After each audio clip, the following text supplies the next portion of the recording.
it's Messi! It is the cleanest of clean finishes from the best on the planet. It's time for the biggest sports stories. Liverpool, the champions of Europe, are top of the world. The biggest interviews. That such a great spectacle is ruined by such thuggish behavior. And all the analysis right here. He's the one player that has the arrogance to think that he can play in any stadium in the world and any pitch in the world in front of any player in the world and take them on. Every weekday, it's my sport, it's your sport. It's ZiFM Sport. Let's join the team for the biggest show in the world of sport on ZiFM Stereo. My station, your station. It's a very good evening, Zimbabwe. It's Wacky Wednesday here on ZiFM Sport. The team is Mike, Alois, Sean, our producer, and my name is Barry. On the home front today, Zimbabwe's home-based footballers are set for a further and probably lengthy period on the sidelines after Zifa turned down the government's proposed roadmap to the resumption of football at competitive level. We'll hear the thoughts of the ZiFM Sport team on that and possibly how football could realistically and when it could realistically return. We also have plenty of international sports news for you, and we have a feature out of the United States of America where star guard James Harden, one of the biggest NBA stars, has expanded his trade request destination list beyond the Brooklyn Nets to include the Philadelphia 76ers, among other contenders. We'll then take you on a trip around the world in 60, lifting off in Adelaide, where David Warner has been ruled out of the opening match of Australia's 4-test series against India due to injury. In news from Florida, Sophia Kenin has been named the WTA Player of the Year after a hugely successful year which saw her lift the Australian Open. And then we'll touch down in Johannesburg, where the world champions, the Springboks, will finish the year atop the world rankings despite not playing a single test in 2020. We'll take in our play of the day. It's Wacky Wednesday, so should be a good one. Then it's time for the beautiful game. Obviously, the Champions League is front and center, and Julian Nagelsmann has hailed his players following their win over Manchester United, saying that RB Leipzig stars were, quote, machines to emerge victorious from an intense game. Barcelona goalkeeper Marc-Andre ter Stegen lamented his side's inability to defend after they were outclassed by Juventus 3-0 in their Champions League Group G meeting last night. And Real Madrid coach Zinedine Zidane insists he is not contemplating losing his job if his side fail to progress from the group stage when they host Group B leaders Borussia Mönchengladbach tonight as match day 6 concludes. All of that and so much more to look forward to here on ZiFM Sport. Let's get into it. Our power play. Christmas right around the corner. Why don't we make you feel festive? Here's Mariah Carey featuring Ariana Grande. It's called Oh Santa. The Home Front. Local sports news and analysis.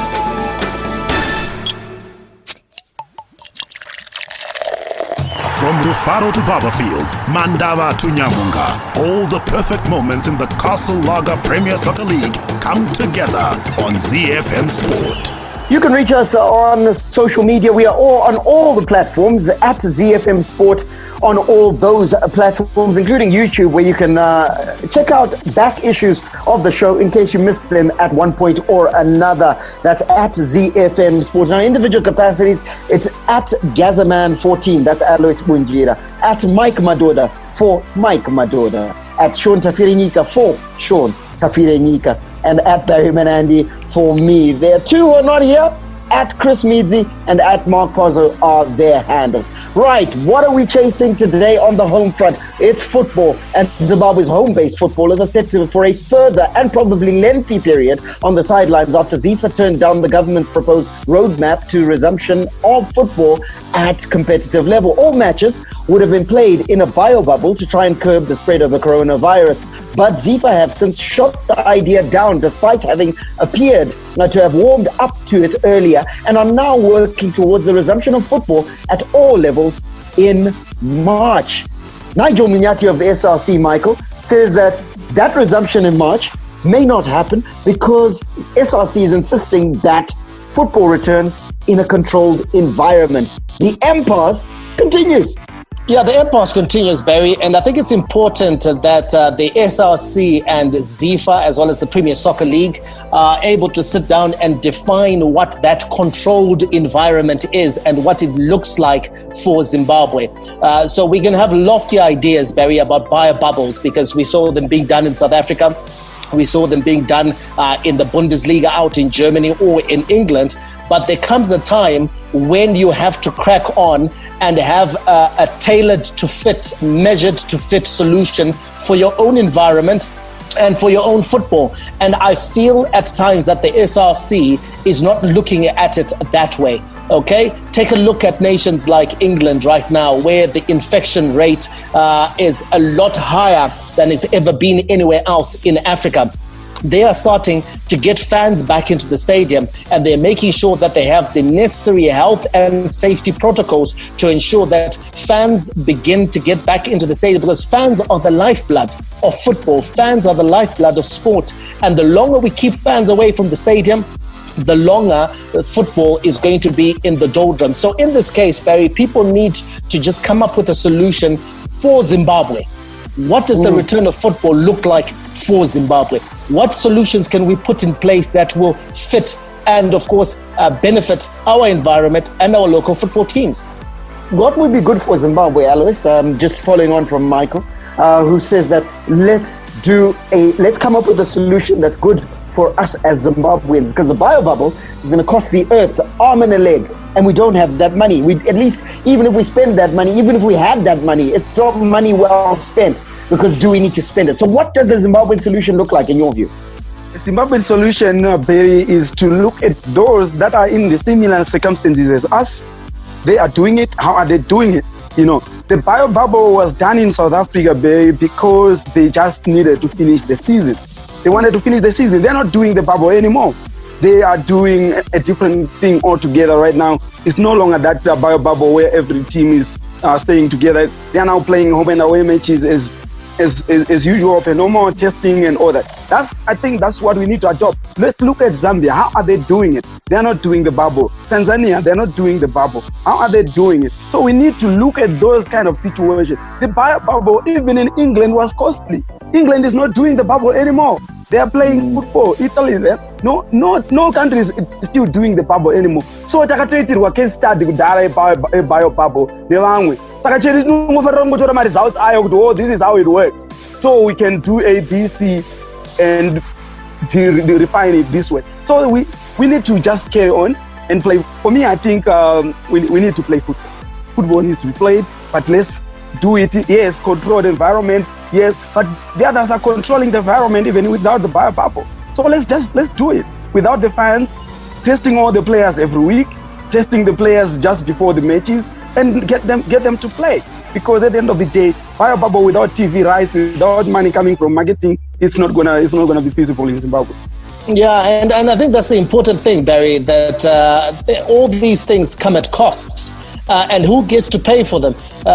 When people say that Zifa turned the proposal down after initially warming to it, I think it's important that people know why Zifa turned down the proposal, because the time came when the question was asked, who's it all? Alois has pointed out that it's a costly exercise to put in place a bio bubble that takes care of 18 Premier Soccer League teams and their support staff and officials, and goes on week to week, Barry, over the course of the entire season. That is not happening even in Europe. These leagues did that just to ensure that they finished what was, in essence, a 9-match, 8-match league program towards the end of the season, and now they've resumed. So cost is a big factor. Let's just make sure that we come up with a program, Barry, that ensures that our players and participants in our leagues are constantly tested to make sure that we monitor the coronavirus pandemic. And then secondly, we put in the health and safety protocols that ensure that we can play football week on week. But football must be played. Football must resume.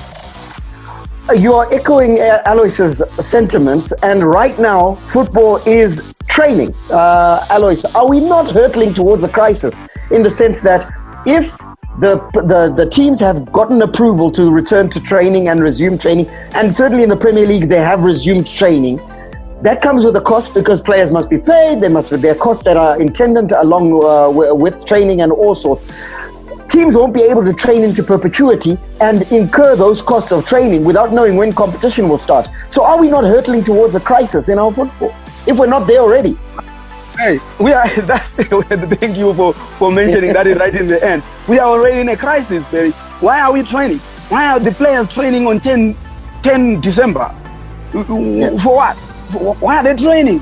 Why are we sending the guys to go out to train now when we know that there's no football that is going to come?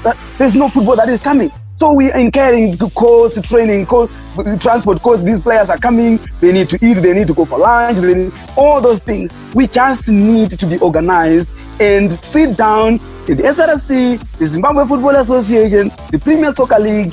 Let's be mature enough, sit down and map a way forward and come up with a proposal that is going to be fit for Zimbabwean circumstances.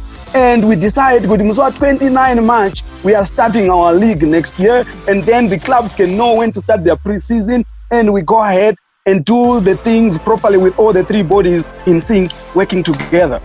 And you know, Barry, what it shows me is that there's very little consultation being done. Even the initial proposals that were made, the solution that was given by the SRC and government for a bio-bubble, and even now talk of football might not return. It just shows me that there's very little in the way of consultation that's being done by those that are sitting in the offices that govern sport in the country and those that are actually involved day to day in sports. I think consultation needs to be broadened so that the hopes, the concerns, the aspirations of those that are involved in sport are also considered above just the administrative thinking and the administrative policies of those that govern sport. It's important that they hear the voice of those in the trenches, because even if football is not played, even if training is actually stopped, Barry, the financial responsibilities of the clubs remain, because those are contracted players that must be paid, whether they train or whether they don't. Their health must be looked after. Their fitness and conditioning must be taken care of, even if they're sitting on their rusty dusters at home. So the financial obligations of the clubs are not removed simply because you've said there's no training and there's no football. So football already is in crisis, and what we need are the solutions to remove football from the crisis. And those solutions seem very few and far between. Hopefully football and indeed the governing body. That's because people are not talking, Barry. People are not talking. And if people were talking, they would understand each other. But you can't sit and come up with theoretical solutions, okay, just based on evidence on paper. You've got to talk to the people who are dealing with football issues on a day-to-day basis.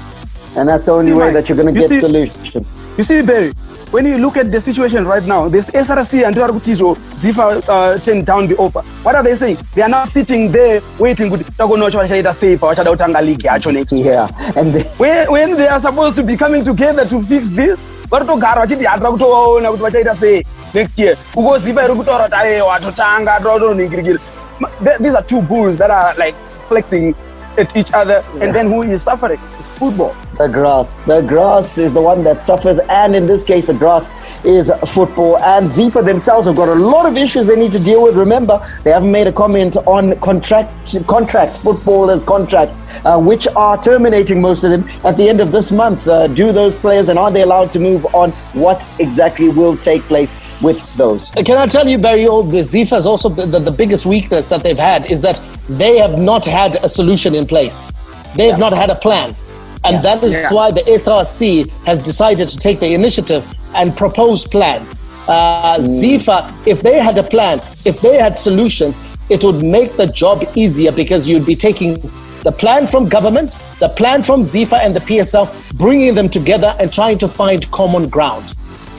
Well, 2020 has delivered all sorts of curveballs, and now 2020 has delivered its first significant retirement, because chicken in midfielder Clement Matao has announced his retirement from professional football after a lengthy career spanning almost 2 decades at the top level. The 38-year-old Shamba-born former Warriors player had set his sights on playing in his swan song season this year, but his hopes were dashed when the season was scrapped due to the COVID-19 pandemic. These are some of the casualties that football is not realizing, because it happens at the end of the grid where players want to retire. But remember also, there's a player who's in his prime, 22, 23 years. He's missed an entire year of football and can never get that back. We say to Clement Matao, thanks for the memories, and hopefully you'll remain in football.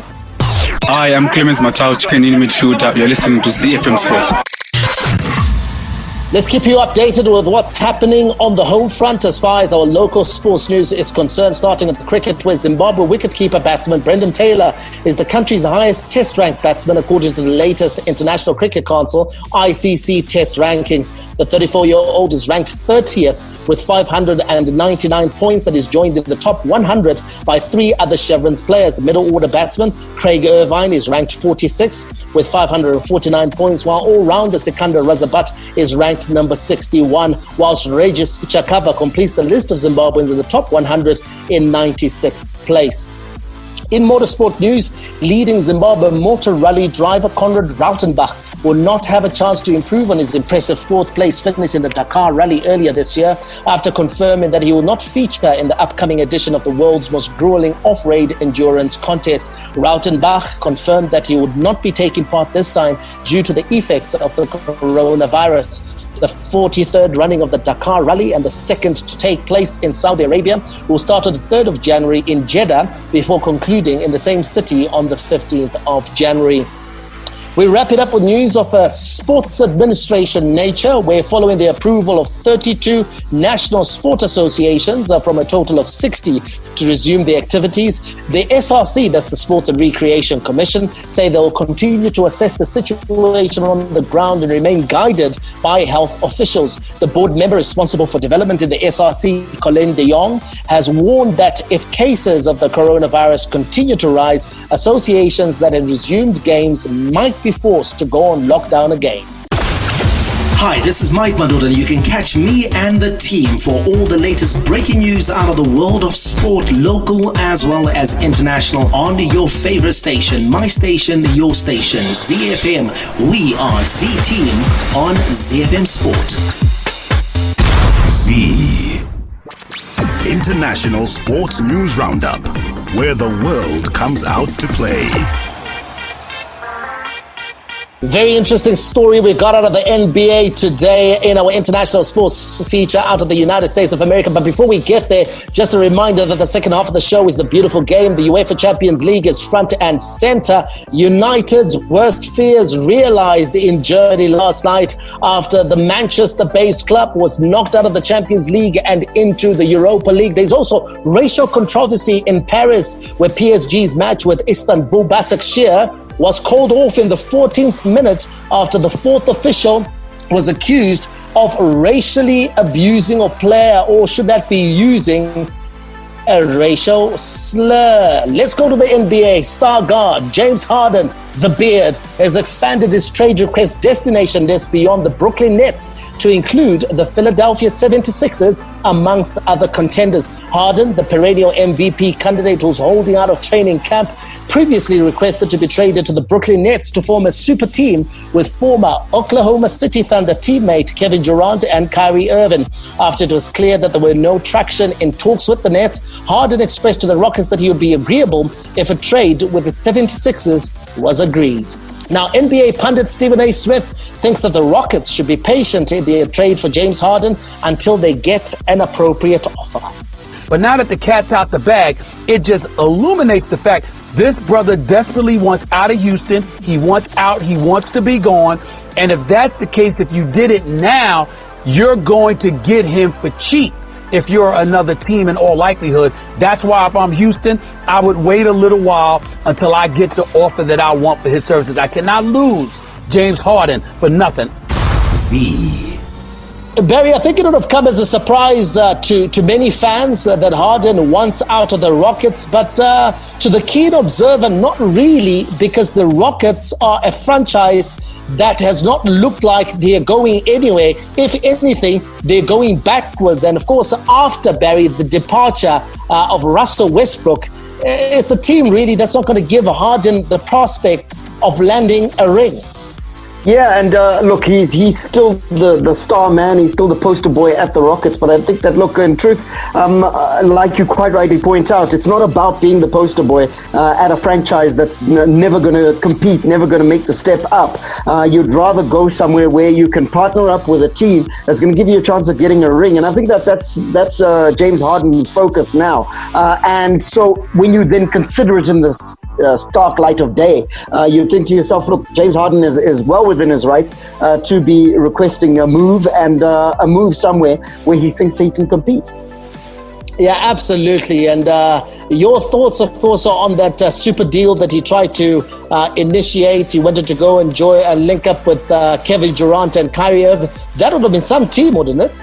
That would have been some team, and it surprises me that the Brooklyn Nets didn't jump at that. I'd have thought they would have been very keen on it, but you can only assume that the money didn't make sense, and the deal fell off the table, or is not as attractive from a financial standpoint. But from looking at it on the floor and what the Brooklyn Nets could deliver with an all-star team like that, it could be absolutely stunning. So a little surprising that it hasn't happened, but going to the 76ers itself will be a good move for him. Big blow for the Houston Rockets, though, Barry. I mean, you lose James Harden. It's inevitable now that he's going to go somewhere. They've already lost Russell Westbrook. It was a bit of a surprise that he went to Houston in the first place. But when he got there, the worst fears of those that sort of like criticized the move were realized, because he proved to be something of a cultural misfit. Yeah, it didn't work out. And in truth, and I'm glad you point out the issue of culture. I think it's too little considered in terms of movements of players, and indeed when you are enrolling your staff. So I think that the cultural misfit was a big issue that caused it not to work out. You look at the 76ers, where he's likely to go. He's going to be linking up with Daryl Morey, who's now the president of basketball operations. Remember, he was the previous GM at the Rockets for 13 seasons. So he'll be linking up with a team that he knows. However, Daryl Morey himself says that he doesn't want to break up the Sixers all-star duo of center Joel Embiid and, of course, guard come forward Ben Simmons. So that deal also is not a guarantee. Well, let's take a look at the Milwaukee Bucks, Barry. They have acquired the all-star guard, Jrue Holiday, from the New Orleans Pelicans in a 4-team deal, which saw the Bucks add Sam Merrill in exchange for Eric Bledsoe and George Hill. And what are your thoughts? What's the thinking at the Bucks around this deal that they pulled off?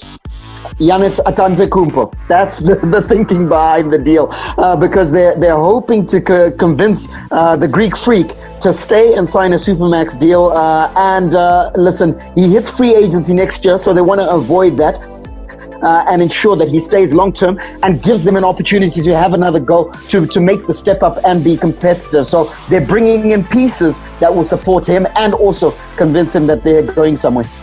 Especially with talk, Barry, that the Bay is very interested in Giannis Antetokounmpo. And I know our producer won't like this, but as long as he doesn't sign that Supermax contract in Milwaukee, I think a lot of money is being put on Steph Curry and his boys to be the ones playing their ball with Giannis Antetokounmpo at Golden State next season. Yeah, absolutely. And in truth, it's a very attractive offer for him, because even though the pieces are coming into Milwaukee, just the attraction of the Bay, they say they used Steph to be Curry, Klay Thompson, Draymond Green, and you throw in Giannis Antetokounmpo in there already, you've got a team that will dominate the NBA for years to come. So it's very interesting, Barry. And of course, there have been other moves that have been made. The Clippers have acquired Serge Ibaka from the Toronto Raptors. And of course, Ibaka joins Kawhi Leonard, who he won a championship with in Toronto. As I mentioned earlier, Westbrook is now at the Washington Wizards. A surprising deal was the Charlotte Hornets acquiring Gordon Hayward on a 4-year deal from the Boston Celtics. That's almost like a step down, isn't it, Barry? You move from the Celtics to the Charlotte Hornets, where you know you're not going to win anything. Yeah, it seems a step down, absolutely, because you think to yourself, look, the Boston Celtics, that's a legacy franchise, that's heritage, that's going into coming from a big team and going into Charlotte, where in truth basketball players to die. So yeah, it's a bit of a strange one. and their most famous, the most famous thing about Charlotte is their owner, Michael Jordan. Well, just a quick one here. NBA teams are currently in training camp before the season tips off on the 22nd of December. So we're just 2 weeks away from the opening games, and those opening games will see the Golden State Warriors at the Brooklyn Nets and the LA Clippers at the LA Lakers. Hi, my name is Zuba Amute, Los Angeles Clippers small forward, and you're listening to ZiFM Sport. Around the world in 60 seconds. International sports news. All right, we lift off in Adelaide, where David Warner has been ruled out of the opening match of Australia's 4-test series against India due to injury. The opening batsman injured his adductor muscle during Australia's victory in the second game of their one-day international series against India on the 29th of November. He will now miss the first test at the Adelaide Oval starting next Thursday, with Australia head coach Justin Langer saying he hopes to have a fully fit David Warner at his absolute best in Melbourne for the Boxing Day test. On to Florida, where Sophia Kenin has been named the WTA Player of the Year after a hugely successful year, which saw her lift the Australian Open. The Russian-born American won her maiden Grand Slam title in Melbourne, where she defeated world number one Ashley Barty in the semi-finals and former number one Gabine Muguruza in the final. Kenin went on to reach her second career Grand Slam final at Roland Garros, losing to Poland's Iga Swiatek, and finished the season at a career high world number 4. We wrap it up in Joburg, where the world champion Springboks will finish the year atop the world rugby rankings despite not playing a single test this year. South Africa, the 2019 World Cup winners, started the year ranked number 1 but played no tests as COVID-19 wreaked havoc on the rugby calendar. The Boks finished the year on 94.2 rating points, while England's 22-19 extra time win over France was enough for them to finish second ahead of the All Blacks. Hi, my name is Runi Shamba, Mytoria's super striker. You're listening to ZiFM Sports. Who hasn't covered themselves in glory? What hasn't gone according to plan? Who should hang their head in shame? Our plonker of the week on ZiFM Sport. As always, there's somebody who didn't cover themselves in glory this past week, and Mike is about to tell us who. Well, it's going to be the fourth official, Barry, in that PSG versus Istanbul Başakşehir match that was called off last night in the 14th minute for an alleged racial slur on the assistant manager of Başakşehir, who's, of course, the former Cameroon international Pierre Webo, a player, or should I say a man who spent 15 years playing at the very top level in Europe, spent 8 years in La Liga and then moved to Turkey. And then now is the assistant manager. And the reason why he's the plonker, Barry, apart just from the alleged racial slur, is what on earth are the match officials doing when they receive the team sheets? Those team sheets have got names on them for a reason, okay? Yeah. So that you acquaint yourself with the officials and the players that you're going to be dealing with. And for you to call him the black guy when he's the assistant manager, first of all, shows me that you're not even aware that he's actually the assistant manager of that team. And then, Barry, if you and I went to Buckingham Palace, we might not know the chauffeur. We might not know the doorman. We might not know the security. But the one thing we're going to know Queen Elizabeth, we're going to know Prince Philip, and we're going to know Prince Charles. So, okay, he may be accused or excused of racism, but he is goddamn lazy for a UEFA match official. And laziness is not appreciated anywhere, including on ZiFM Sports. So, plonker of the week, Sebastian Corcescu of Romania, the fourth official in that match between PSG and Istanbul Başakşehir. We're likely to talk a little bit more about that in the beautiful game. That's next. Who hasn't covered themselves in glory? What hasn't gone according to plan? Who should hang their head in shame? Our plonker of the week on ZiFM Sport. The big leagues, the big teams, the big players. The beautiful game on ZiFM Sport.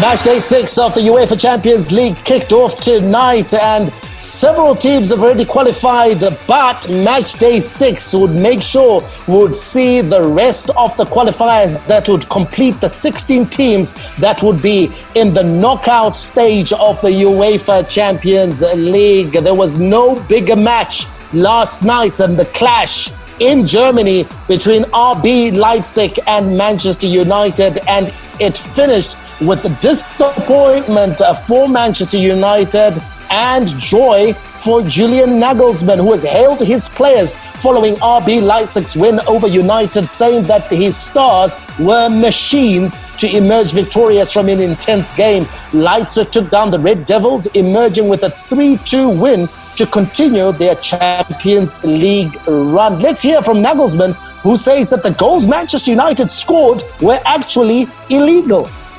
I think the 2 goals of Manchester were kind of illegal because of the rules. I think it's no penalty. The first one, it's a normal duel, and no penalty. And the second goal, perhaps Maguire pushed the ball a little bit with his hand, and then that's the rule that the goal could not count. But at the end, it doesn't matter. I think overall, it was not easy when you get a 5-0 defeat in the game in October. Then to play the second game, and you have to win to go to the knockout stage, and we win today, and so at the end I think it's deserved. Barry Nagelsmann saying that the goals were illegal, so he's saying that their passage into the knockout stage should have been more comfortable and more emphatic. Look, in truth, he should just accept that they got through, but he has a point. Listen, there were decisions that preceded either the penalty that ultimately Bruno Fernandes put away in normal fashion and style because there was a pull on the defender and all sorts. And then secondly, it looked like there was a handball by either, I think if it wasn't Paul Pogba, then certainly by Maguire that preceded the ball hitting the back of the net, meaning that now with the new rules, if it comes off the arm in any way of the striker or the attacker, then the goal is chalked off. So Julian Nagelsmann certainly has a case there. The bottom line is RB Leipzig, go ahead, go through, and Manchester United are in the Europa League. Alois, how did we get here? United fans will be asking that question. How did we get here? 6 points in the first 2 games, thumping victories over PSG and RB Leipzig, and yet United find themselves in the Europa League. Yeah, it's really bad, Mike. It started with by losing to Başakşehir. You know, that was the worst result. You know, in that league. You know, that's the team that was losing to everybody else, and we had no reason to be losing to that team. And then when we look at the game last night, Mike, when the coach of RB Leipzig said that his team was like a machine, I didn't see any machine yesterday, to be honest. Manchester United gifted that team the victory. Honestly, that was a shambolic start to any match. When you are trying to come with a draw and you defend so shambolically like that, I don't know if there was any ambition at all. And then when you look at the defensive structure, I pin the blame on the coach. But how did we start like that? Why were we so shambolic in defending? Then we look at a goalkeeper. You know what? If we had a goalkeeper, if the RB Leipzig goalkeeper was playing for Manchester United yesterday, Manchester United would have won yesterday. Most definitely. Because he saved goals that went in the other side.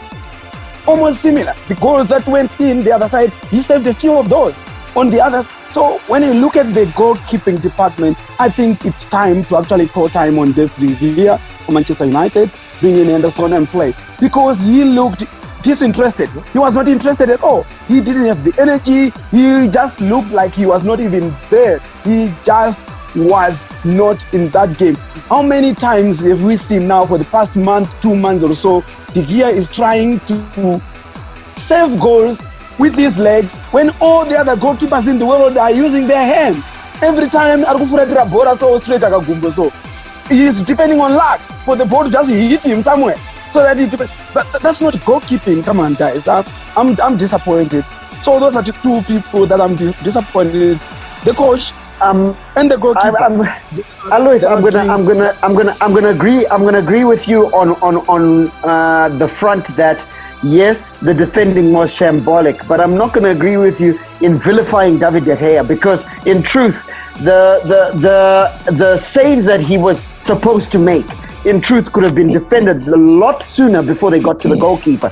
So for me, I'm going to say the setup of the team was wrong. Barry, but I also must disagree with you, because even if the defenders are to make a mistake, the goalkeeper still has a job to do. And what we have to ask, Barry, is was there's the goal, for example, the third goal, was that preventable even after the defenders had made a mistake? Yes, Maguire could have defended better, but it was Barry. Why is he going with his feet? Why is he turning his back to the attacker? Why is he not being brave? Why is he not standing up, making himself big? And that goal, Barry, he could have saved it. You know, you take a look at goalkeepers like Oblak, like Alisson. That's a save any day. Any day. No one can take that any guys, time. Don't get me wrong, because what I'm not disputing is the fact that David De Gea had a shocking game last night. But I want to go back to Mike's question, which was that Manchester United had this group in the bag. And for me, I believe that the mistakes were made by Ole Gunnar Solskjaer. The way that he lined up the team against Istanbul, the Fred situation against PSG, and then last night to go with the setup, a system that allowed the game to be as open as it was when you're looking for a draw, I think are all three decisions that were made by the coach in the second half of this Champions League campaign, that Ole Gunnar Solskjaer should look himself in the mirror and say that he made a mistake. I actually thought when United took the game to RB Leipzig in the second half, I actually thought they caused RB Leipzig a few headaches and gave them something to think about. I think the initial setup in the first half, where they were cautious, where they had almost the same setup that they used when they got that wonderful result in Paris, where they had the back three and the wing backs, etc. I thought they played into the hands of Nagelsmann, because Nagelsmann, Barry, is not a guy that you're going to beat twice using the same tactics. He's one of the most innovative coaches in Europe, one of the best young coaches. What did he do this time? He played without a striker. He had midfielders that he used as attackers, and that were creating very overloads in the wide areas. And they just swarmed and swamped the Manchester United defense. He was outwitted tactically, Ole Gunnar Solskjaer, by Nagelsmann as a result, Barry, of the fact that he thought, let me bring out the playbook from last time and just use that. And he doesn't realize that football is dynamic, management is dynamic, and Nagelsmann is one of the most dynamic managers out there. He certainly is, and he proved it last night because he made it look easy. Yes, in the end, the 3-2 scoreline flatters Manchester United, but I think that for large periods of that game, RB Leipzig looked comfortable. So the net result coming out of that Group H is that RB Leipzig, they stormed to the top of the standings. And the only question to be answered is, will they remain there? Because the game between PSG and Istanbul Başakşehir was not completed as a result of a stoppage in the 14th minute after the fourth official was accused of using a racial slur on Pierre Weber, the assistant manager of the Turkish side. So that game will be completed this evening as one of the early kickoffs. It will resume in the 14th minute with a new set of officials from UEFA. But there's no way we can run around or at least run away from the fact, Alois, that a controversial night in Paris resulting in both teams walking off in solidarity with Pierre Weber. Yeah, it was very unfortunate, an unfortunate incident, something that could have been avoided. You know, you talked about it when we were talking about the plonker of the week, and the assistant referee was lazy. Like we say, that he needed to know if the coaches, at least the coaches, might not be the substitute, but the coaches are only like 3-4 of them. I think, and Pierre Weber has been in the game for a long time. I think he should be knowing that for somebody who is in football. But then he had to use the play guy statement, which was unfortunate. But then at the same time, the unfortunate part is I think there was also an overreaction from the other side as well, because yes, he shouldn't have used those words, but to cause the whole abandonment of the match, I'm not so sure though. But anyway, the game is being replayed today, so we'll wait and see what happens. But like we know that he has been sent home and he's not going to be taking part in the match. Okay, so the only thing to be decided will be whether PSG can get all 3 points and finish top of the standings, or will RB Leipzig remain on top of those standings. Elsewhere, of course, there were other matches played. Group E, Chelsea and Krasnodar drew 1-1. Rennes was put to the sword by Sevilla at home 3-1. In Group F, Lazio and Brugge played out a very thrilling and entertaining 2-2 draw, and Zenit St. Petersburg, despite taking an early lead, was beaten by Borussia Dortmund 2-1, meaning that Borussia Dortmund finished top of Group F with Lazio joining them in the knockout stages. Barcelona was humiliated in the Camp Nou 3-0. Cristiano Ronaldo with a brace. Both goals coming from the penalty spot as the Italian side won 3-0. Dinamo Kiev beat Ferencvarosi 1-0. Juventus pipping Barcelona to top spot in that Group G. Barcelona joining them in the knockout stages. Dinamo Kiev will play Europa League football. And so those are the results from last night's action. But there is the small matter of action tonight, Group A through to D.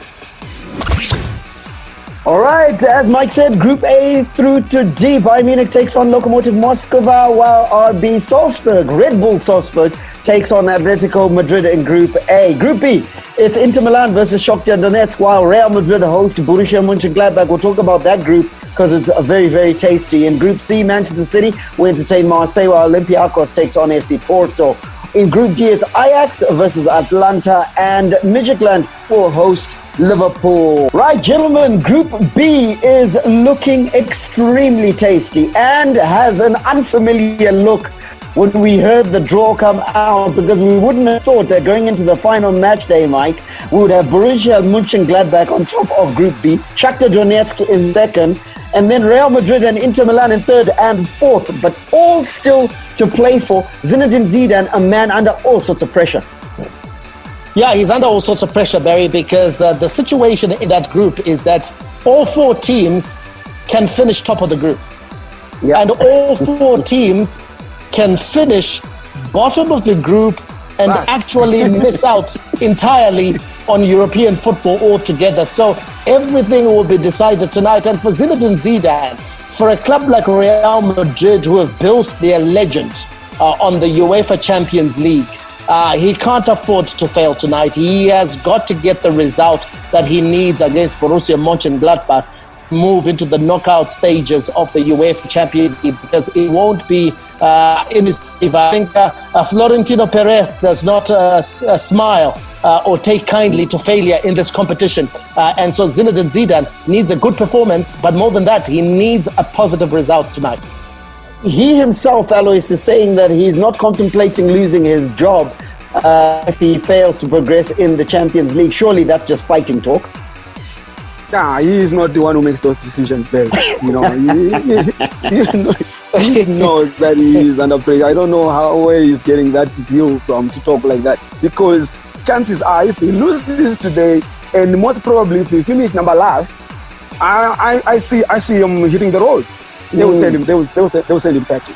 So he needs a win today. It's a I want to get a sense, though, from you, Mike. Can Borussia Mönchengladbach realistically beat Real Madrid? Oh, absolutely, they can. Barry, we have seen that they are a very good footballing side. They're a very attacking side, and they're a side also that's quite efficient when chances do come their way. So it depends which Real Madrid shows up. Real Madrid has got to keep it very tight at the back. Because if it's an open-ended affair, then you fancy Borussia Mönchengladbach to be in and amongst the goals. Because if you take a look at the goals that they've scored, Barry, in this group, Borussia Mönchengladbach has scored 16 goals. They are by far and away the best scoring side in this group. I mean, the next best side is Real Madrid, who has scored 9. So they've scored almost double the amount of goals that every other team in this group has scored. But they will give you a chance as well. They've conceded 7, but which oddly is the best defensive record in the group. So it's a very difficult game for Real Madrid. But if they play to the best of their ability, they have enough quality to get the job done. So what do you reckon, Alois? Who wins this? Yeah, at the end of the day, I think it will come down to the quality, like Mike said, of Real Madrid. I think they will arrive. I think they have to arrive for their coach, for their club's sake as well, and they need to deliver. I'm sure that they will conquer. Give me a scoreline. They're not high scoring though, so I'll give it 2-1 to them. 2-1 to Real Madrid. And they qualify for the knockout stages of the Champions League. Mike? Yeah, I think I'll go with Alois on a 2-1 for Real Madrid. I think they should have too much quality for Borussia Mönchengladbach. But a draw might not be enough, though, for Real Madrid, Barry, because if they were to draw their game and then Shakhtar also draw their game, it will mean that Borussia Mönchengladbach and Shakhtar Donetsk will be the ones that progress. So this is one way we're going to be keeping an eye on both matches and keeping an eye on the score right until the very last minute. If you want another match that you can watch and has jeopardy definitely front and center, is out of Group A. It's Atletico Madrid versus Red Bull Salzburg, because Atletico Madrid is sitting in second position in Group A with 6 points. Red Bull Salzburg is right behind them, snapping at their heels on 4 points. A win for Salzburg tonight means that they qualify for the knockout stages, and Atletico Madrid will be resigned to playing in the Europa League. So Atletico Madrid needs to avoid defeat tonight. So all to play for in many of the groups. We've given you just a taster of what you can look forward to tonight. We are back tomorrow for the 30-minute show. Don't miss it. 5 after 6 right here on ZiFM Stereo. From the team and me, may God richly bless you. That's my story, and I'm sticking to it. Manande, out. And it's Messi! It is the cleanest of clean finishes from the best on the planet. The biggest sports stories. Liverpool, the champions of Europe, are top of the world. The biggest interviews. That such a great spectacle is ruined by such thuggish behavior. And all the analysis right here. He's the one player that has the arrogance to think that he can play in any stadium in the world and any pitch in the world in front of any player in the world and take them on. Every weekday, it's my sport, it's your sport. It's ZiFM Sport on ZiFM Stereo. My station, your station.